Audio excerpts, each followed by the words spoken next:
There's a lot of pressure these days on businesses to use green products, especially instead of plastic. One good example, disposable utensils that go right in the compost pile. Sounds like a great idea. Yeah, however, environmentalists say these knives, spoons, and forks just don't cut it, as Julie Watts of our San Francisco station, KPIX, reports. Diners at this outdoor cafe like more than the food. They also like the cutlery. I think it's great. It's actually a nicer texture. Doesn't taste as plasticky. Even better, the sign says it's compostable. This is what happens after going through a 60 to 90-day composting process. San Francisco Zero Waste Coordinator Jack Macy says these pieces of taterware, the same brand and kind used at the cafe, were fished out of a finished compost pile at this facility in Solano County. They're basically intact. And he says they're not the only green utensils not living up to consumer expectations. It's very frustrating. Consumers are being duped. They're naturally confused. There's so much mislabeling. Macy takes issue with the word biodegradable. If it's labeled degradable or biodegradable, those words are really meaningless. That's because environmentalists say everything is biodegradable, given enough time. Some call that kind of labeling greenwashing.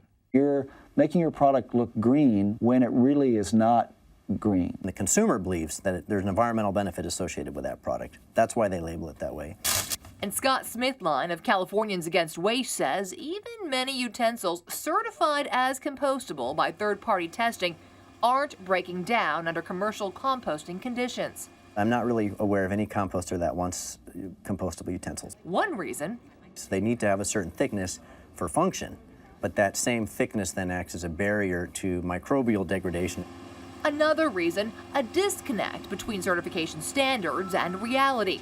Utensils are certified compostable if tests show they break down within 180 days at a commercial composting operation, but the average commercial composting cycle is less than half that.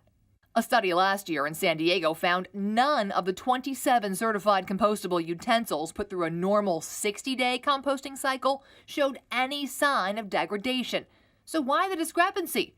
Smithline says it's about money. A composter's goal is to make good quality compost as quickly as they can. That's how they make money. Now, composters say utensils account for just about 1% of all food scrap recycling, not enough to warrant changing the system. But what happens to all those utensils that get sent to commercial composters? Smithline contends most get screened out at the very beginning of the process and end up going to landfills. Just the fate these diners were hoping to avoid.